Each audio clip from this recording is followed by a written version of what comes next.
नमस्कार। मेरा पूरा देश सुन रहा है। राष्ट्र की आवाज 140 करोड़ लोगों की एक ही आवाज। आपके साथ मैं हूं सरफराज। मैं सरफराज सैफी आपको बताना चाहता हूं, आज से संसद के शीतकालीन सत्र की शुरुआत हो चुकी है, आगाज हुआ। हिंदुस्तान के प्रधानमंत्री नरेंद्र मोदी ने कहा कि साल 2024 का ये आखिरी सत्र है। संसद का ये सत्र कई लिहाज से बहुत ज्यादा अहम है, खास है। इस सत्र में 16 विधेयक पेश किए जाने हैं, जिनमें से 11 विधेयक की चर्चा के लिए रखे जाएंगे और 5 कानून की मंजूरी के लिए रखे जाएंगे। इससे पहले प्रधानमंत्री नरेंद्र मोदी ने कल कहा था कि दोनों सदनों को मिलाकर संविधान के 75 साल पूरे होने पर मिलकर उत्सव मनाएंगे, जश्न मनाएंगे। हिंदुस्तान के प्रधानमंत्री नरेंद्र मोदी ने कहा कि संसद में स्वास्थ्य पर चर्चा हो, स्वस्थ चर्चा हो, ज्यादा से ज्यादा लोग स्वस्थ चर्चा में योगदान करें। हिंदुस्तान के प्रधानमंत्री नरेंद्र मोदी ने आग्रह किया, लेकिन बावजूद इसके आज जब लोकसभा की कार्रवाई शुरू हुई, उत्तर प्रदेश के संभल और मणिपुर हिंसा में विपक्ष ने जोरदार तरीके से हंगामा किया और कुछ ऐसा ही नजारा राज्यसभा में देखने को मिला। राज्यसभा के सभापति जगदीप धनखड़ और लीडर ऑफ अपोजिशन ने मल्लिकार्जुन खड़गे के बीच जो बहस हुई, हंगामे के बीच संसद की कार्रवाई 27 नवंबर तक के लिए स्थगित करनी पड़ी। यह शीतकालीन सत्र आखिर कैसे चलेगा, किस तरीके का हंगामा होगा, यह आज आपको राष्ट्र की आवाज के जरिए बताने, दिखाने, समझाने की कोशिश करूंगा। उत्तर प्रदेश के संभल में शाही मस्जिद पर हिंसा पर फिलहाल विराम लग गया, लेकिन टेंशन बरकरार है। संभल पुलिस प्रशासन पूरी तरीके से मुस्तैद है। आगजनी और हिंसा के मामले में 2750 अज्ञात लोगों के खिलाफ एफआईआर दर्ज कर ली गई है। संभल पुलिस ने जाओ मस्जिद के इमाम को भी हिरासत में लिया है, ऐसी खबरें आ रही हैं। संभल के सांसद जियाउर रहमान वर्क पर भी एफआईआर दर्ज कर ली गई है। संभल हिंसा को लेकर दिल्ली से लेकर, यानी देश की राजधानी दिल्ली से लेकर उत्तर प्रदेश की राजधानी लखनऊ तक सियासत पूरी तरीके से गरमाई हुई है और तमाम सियासी दलों ने एक दूसरे पर आरोप प्रत्यारोप लगाना शुरू कर दिया। लेकिन सबसे बड़ा सवाल यह है कि आखिर हिंसा और 4 लोगों की मौत का जिम्मेदार कौन है? किसके साजिश किसने की? इस साजिश का मास्टरमाइंड कौन है? किसने संभल हिंसा को भड़काया? संभल हिंसा का सच क्या है? यह आज आपको राष्ट्र की आवाज के जरिए बताने, दिखाने, समझाने की कोशिश करूंगा। संभल में जाओ मस्जिद सर्वे का मामला भले ही नया हो, लेकिन ज्ञानवापी मथुरा शाही ईदगाह का मामला पुराना हो और कोर्ट की आदेश के बाद सर्वे होना, इस पर ऐतराज जनाना, दोनों अलग अलग मसले हैं। जिस मसले को आसानी से सुलझाया जा सकता है, उस मसले पर सियासत क्यों हो रही है? और बार बार ऐसे ही मुद्दे सामने आने पर आरएसएस प्रमुख मोहन भागवत ने भी नसीहत दी थी।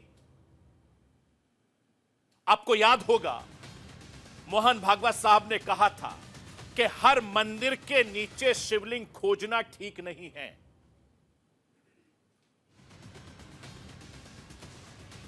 मैं आपको मोहन भागवत का वो बयान भी सुनवाऊंगा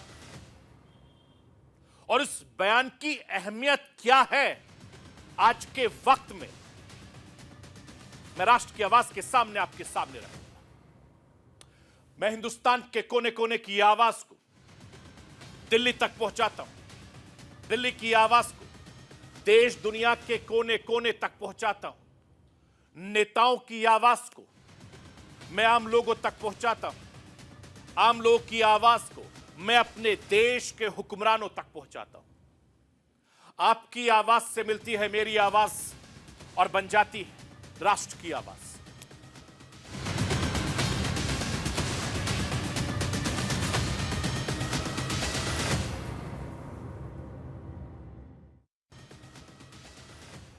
संसद के शीतकालीन सत्र यानी विंटर सेशन का आज पहला दिन विपक्ष के हंगामे की भेंट चढ़ गया, जिसकी उम्मीद ज्यादा की जा रही थी। लेकिन उससे पहले हिंदुस्तान के प्रधानमंत्री नरेंद्र मोदी ने गुजारिश की थी। लोकसभा राज्यसभा में विपक्ष ने जमकर हंगामा किया। विपक्ष के हंगामे के बाद आखिरकार दोनों सदनों की कार्रवाई 27 नवंबर तक के लिए स्थगित कर दी गई। और इसी बीच प्रधानमंत्री नरेंद्र मोदी ने अपने संबोधन के दौरान कांग्रेस से लेकर तमाम विपक्षी पार्टियों को खरी खोटी सुनाई। प्रधानमंत्री नरेंद्र मोदी ने कांग्रेस पर हमला बोलते हुए कहा, जो लोग बार बार जनता के बीच निराश होकर लौटते हैं वो सदन की कार्रवाई को रोकने की कोशिश करते हैं।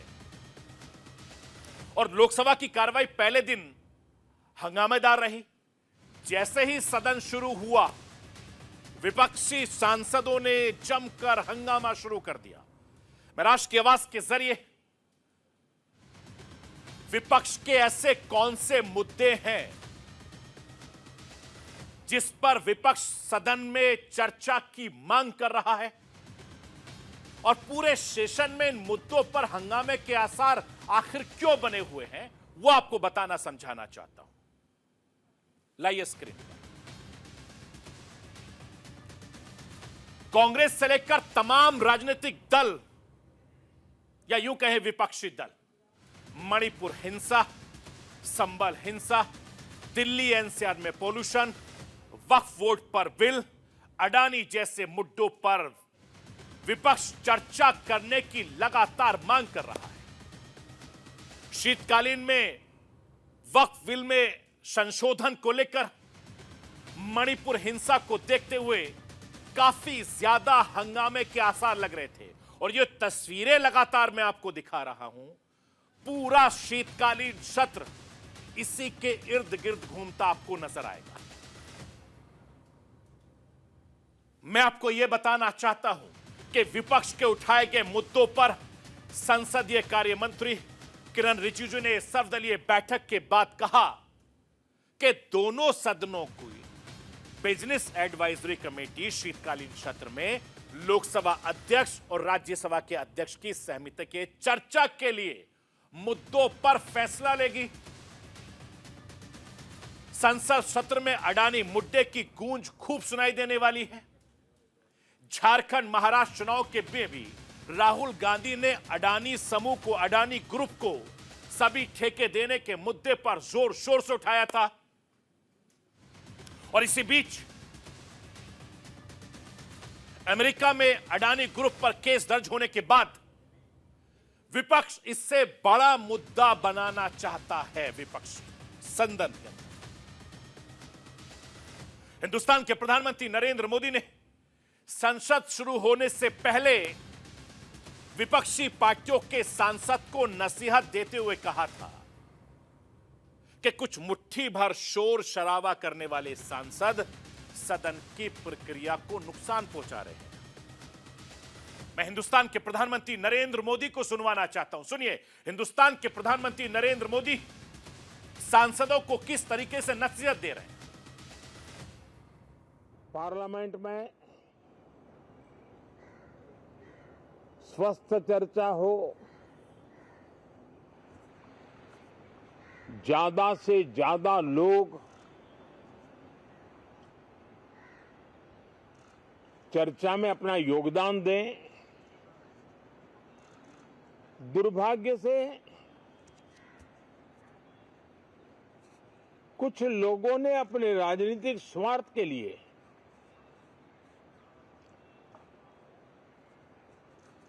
जिनको जनता ने अस्वीकार किया है, वे संसद को भी मुट्ठी भर लोगों के हुड़दंगबाजी से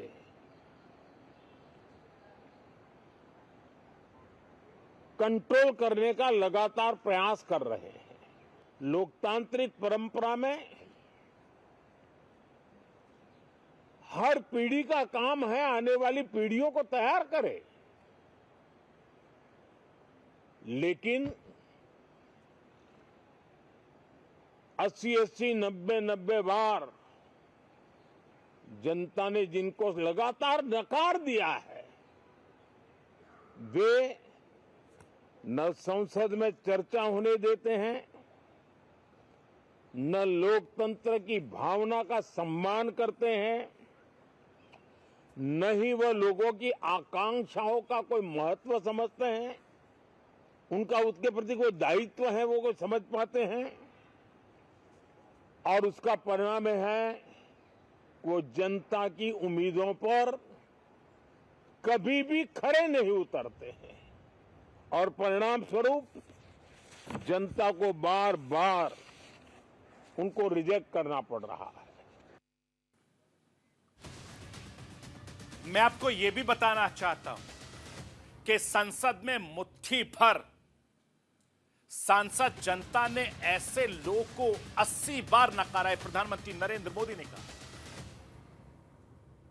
संसद में विपक्ष सरकार को घेरने को लेकर रणनीति बनाती दिखाई दी।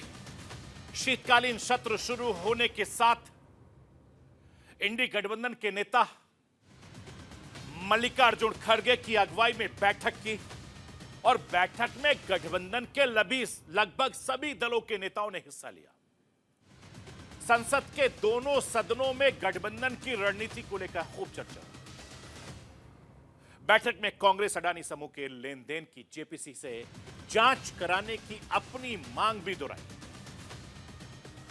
अडानी ग्रुप के मुद्दे को लेकर कांग्रेस अध्यक्ष मल्लिकार्जुन खड़गे ने संसद में हंगामे को लेकर क्या कुछ कहा और उन्होंने कहा था कि हमारी मांग थी कि सरकार अडानी के मुद्दे पर चर्चा करे। मल्लिकार्जुन खड़गे ने कहा था इससे पहले भी अडानी समूह पर स्टॉक मार्केट की हेराबंदी गंभीर मुद्दे पर लग चुकी है। मैं राष्ट्र की आवाज के जरिए मल्लिकार्जुन खड़गे को सुनवाना चाहता हूं, सुनिए क्या कुछ कह रहे हैं। क्या थी मुझे तो मालूम नहीं था। हमने तो 267 के तहत अदानी का मुद्दा उठाया था। अदानी समूह पर करप्शन, ब्राइबरी और फाइनेंशियल इरेगुलरिटीज के गंभीर आरोप है। उसके बारे में हम सदन के सामने रखना चाहते थे और 2030 करोड़ के नजदीक रिश्वत दी गई। जनता के पैसे का इस्तेमाल रिश्वत के लिए दिया गया। इसके बारे में हम उनको चेयरमैन साहब को भी समझाना चाहते थे और पार्लियामेंट के में जो भी उनके मंत्रीज हैं और प्रधानमंत्री भी अगर आते तो ठीक था, उनको हम ये मुद्दे उनके सामने रख रहे थे। हम ये चाहते हैं कि इनको उठाने के लिए हमको मौका देना चाहिए और हम ये चाहते हैं कि इसको जॉइंट पार्लियामेंट्री कमेटी जेपीसी गठित किया जाए और जेपीसी में सब मालूम होता, खुला होता, उसमें हम सारे फाइल्स मंगा सकते हैं सारे लोग, और उसमें उनके पार्टी के लोग ज़्यादा रहते हैं, हमारे लोग रहते हैं, दूसरे पार्टी के लोग रहते हैं, हर एक को रिप्रेजेंटेशन उसमें मिलता है और वो मिलने के बाद जो दूध का दूध पानी का पानी हो जाएगा। इसीलिए हमारी डिमांड है कि जेपीसी गठित करो, सच्चाई बाहर आने दो। मैं आपको यह भी बताना चाहता हूं अडानी मामले पर जेपीसी गठित हो, इसकी जांच जेपीसी के जरिए हो, इसकी मांग कांग्रेस अकेले नहीं कर रही। हिंदुस्तान की जो विपक्षी पार्टियां हैं, जो अडानी मसले पर मोर्चा खोल रखा है, वो कौन कौन सी पार्टियां हैं, मैं राष्ट्र की आवाज के जरिए आपको बताना, दिखाना चाहता हूं। लाइए स्क्रीन पर, ये देखिए, ये जो पार्टियां आपकी टीवी स्क्रीन पर है, दरमुख है, आरपीएस है, टीएमसी है, आम आदमी पार्टी है, मार्क्सवादी कम्युनिस्ट पार्टी है। ये तमाम वो पार्टियां हैं जो लगातार जेपीसी की मांग कर रही हैं। मैं आपको यह भी बताना चाहता हूं कि इस बार संसद में कौन कौन से बिल पास होने वाले हैं, जिसको लेकर हंगामा होगा। सबसे पहला बिल वक्फ संशोधन बिल है, जिसको लेकर विपक्षी राजनीतिक दल और मुस्लिम संगठनों ने नए विधेयक में प्रस्तावित कई संशोधनों का विरोध किया था। और वक्फ बिल पर गठित जेपीसी के अध्यक्ष जगदंबिका पाल ने कहा था कि रिपोर्ट को तैयार कर लिया गया है, रिपोर्ट को पेश करने से पहले सभी सदस्यों की सहमति बनाने की कोशिश की जाएगी। और जिन बिलों को इस सदन में पटल पर रखा गया है, वो कौन कौन से बिल हैं, लाइए स्क्रीन पर वो भी मैं बता देता हूं। ये देखिए, पंजाब कोर्ट संशोधन विधेयक bill, Indian portals bill, merchant shipping bill, railway संशोधन बिल, बैंकिंग लॉ संशोधन बिल, ये तमाम वो बिल हैं जिनको पटल पर लाया जाएगा। मैं आपको यह भी बताना चाहता हूं, उत्तर प्रदेश का संभल जिला इन दिनों मस्जिद और मंदिर के विवाद में लगातार जल रहा है। संभल जामा मस्जिद के सर्वे को लेकर मचे बवाल के बाद संभल में हिंसा भड़क गई, संभल में पत्थरबाजी हुई और जवाब में संभल पुलिस ने आंसू गैस के गोले दागे। संभल में हुई हिंसा के दौरान 4 युवकों की मौत हो गई, जिस पर हिंदुस्तान में सियासत, राजनीति पूरी तरीके से गर्मा गई है। आज संसद का पहला दिन, विपक्षी नेताओं ने योगी पर हिंसा रोकने में नाकामी बताया और इस मामले को लेकर मुरादाबाद के कमिश्नर ने पूरी तरीके से मोर्चा संभाल लिया और हिंसा पर हो रही सियासत पर इसकी जांच मजिस्ट्रेट से कराने की कही है। मुरादाबाद कमिश्नर अनंजय सिंह ने कहा कि संभल में हालात अभी कंट्रोल में है, दुकानें सामान्य तौर पर खुल रही हैं, हालांकि इंटरनेट को बंद कर दिया गया है। उन्होंने प्रेस कॉन्फ्रेंस के जरिए क्या कुछ कहा है, वो मैं आपको राष्ट्र की आवाज के जरिए सुनवाना चाहता हूं। अभी संभल में स्थिति एकदम शांत है। दुकानें भी खुली हुई हैं। जिस जगह पे मेन ये सारी उपद्रव हुए, उस जगह पे अभी कुछ हल्का दुकानें बंद है, पर बाकी सारी बाहर स्थिति नॉर्मल है। लेकिन हाँ, वहाँ पे भी कोई किसी तरीके का कोई अब तनाव भी नहीं है। सब जगह पुलिस की मौजूदगी है और एकदम स्थिति कंट्रोल में है, सामान्य होती जा रही है और हम पूरी उम्मीद करते हैं कि अब लगातार सामान्य ही होती जाएगी। तो अभी सब कुछ ठीक है। देखिए, इसमें जो जिस तरीके से पुलिस को साक्ष्य मिल रहे हैं, उसमें के अनुरूप हम कार्रवाइयाँ कर रहे हैं। इसमें अभी तक कई सारे एफआईआर हो चुके हैं, आगे भी होने की संभावना है। उसमें जो वहाँ के माननीय सांसद हैं, उनको भी इसको उकसाने के लिए, इस पूरे उपद्रव को, जो माननीय विधायक हैं, उनके पुत्र को इसके उकसाने के उसमें आरोप में में आरोपित किया गया है। देखिए, अभी शांति व्यवस्था पूरे कायम है। ऑलमोस्ट शहर का 70-80% जो खासतौर से संभल का जो बाजार वगैरह खुली थी, वैसे कोई दिक्कत नहीं है। सभी लोग आगमन भी ठीक ठाक चल रहा, कोई इश्यू नहीं है, शांति है। हम प्रिकॉशनरी मेजर में सेक्टर स्कीम लाओ के हमारा पर्याप्त फोर्स चारों तरफ से पिकेट लगी है और पेट्रोलिंग करी है, वैसे कोई दिक्कत नहीं है, अब शांत है। उसमें मुकदमा लिखाया जा रहा है और उसमें कई सारे लोग जो हैं गिरफ्तार हुए हैं। साफ फैसल ने कुल 200 लोग और 6 नामजद लोगों के खिलाफ जो है, क्योंकि उसी क्षेत्र के रहने वाले हैं तो जानते भी हैं, 6 नामजद लोग और 200 अन्य लोगों के खिलाफ मुकदमा जो है उन्होंने लिखवाया है। दीपक राठी नाम के हमारे सब इंस्पेक्टर हैं जो भी कल घायल भी हुए थे। 800 लोगों के खिलाफ मुकदमा लिखवाया है उन्हें। जियाउर रहमान बर्क और सोहेल इकबाल नामक ये 2 नामजद अभियुक्त हैं जिनको उन्होंने अभियुक्त बनाया है। उनके द्वारा बताया गया है कि भीड़ को इन लोगों ने भड़का के बलवे का रूप दिया। यह उल्लेखनीय है कि जियाउर रहमान बर्क को 168 BNSS का नोटिस जनपद संभल की वाली पुलिस द्वारा भी पूर्व में दिया गया था। उनके द्वारा पूर्व में भी भड़काऊ भाषण दिए गए थे। उस भड़काऊ भाषण के दौरान उनको बताया गया था कि आप इस तरीके के भाषण ना दें, इनसे बाज आएं, लेकिन उन्होंने उसके बाद भी भीड़ को उकसाने के लिए और जामा मस्जिद की हिफाजत कोर्ट एंड अनकोर्ट इस स्टेटमेंट के साथ में लोगों को मोबिलाइज करने का प्रयास किया।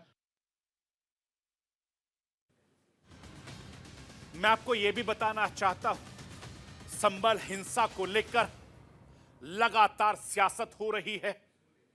संभल हिंसा की गूंज लखनऊ से लेकर दिल्ली के संसद तक सुनाई दे रही है और संसद के दौरान जो सांसद हिस्सा लेने पहुंचे थे, सांसदों में बड़े पैमाने पर नाराजगी दिखाई। समाजवादी पार्टी के सांसद, कांग्रेस के सांसदों ने हिंसा को लेकर भारतीय जनता पार्टी की सरकार पर जमकर निशाना साधा। लखनऊ सियासी गहमा गहमी लगातार चल रही है, जो कि लगातार उत्तर प्रदेश की राजधानी लखनऊ में भी धरना प्रदर्शन हो रहे हैं। मैं आपको बताना चाहता हूं कि सियासत को लेकर सियासतदान किस तरीके से हमलावर है।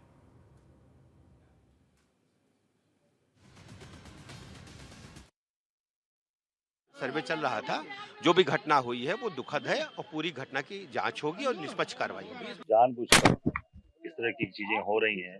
जहाँ तक जानकारी है कि एक बार पहले सर्वे वहाँ हो चुका था, तो दोबारा वहाँ भेजने का कोई औचित्य नहीं था और जानबूझकर ये पूरे प्रदेश के अंदर जो एक नफरत की राजनीति करना चाहती है भाजपा की सरकार, उसको इन्होंने जानबूझकर, कल की जो घटना है पूरी सुनियोजित है और जानबूझकर की गई। सुनियोजित साजिश है, सही कहा, लेकिन ये साजिश जनता की नहीं, पुलिस प्रशासन की साजिश है। जब जनता को पता नहीं कि कब सर्वे करने के लिए आप लोग आ रहे हो, तो जनता क्या साजिश करेगी? और ये साजिश पुलिस प्रशासन को पता था कि हम रात के पहरे में जा रहे हैं। इन्होंने साजिश के तहत सरकारी असलों के साथ प्राइवेट असलों से गोली चलाई है। हमारे 5 मासूमों की हत्या करी है, बहुत से लोग घायल हैं, झूठा मुकदमा दर्ज किया है और अब उनके साथ अत्याचार होगा। मुझे अफसोस है कि इन अधिकारियों के खिलाफ हत्या का मुकदमा दर्ज हो और ये सलाखों के पीछे जानी चाहिए। जब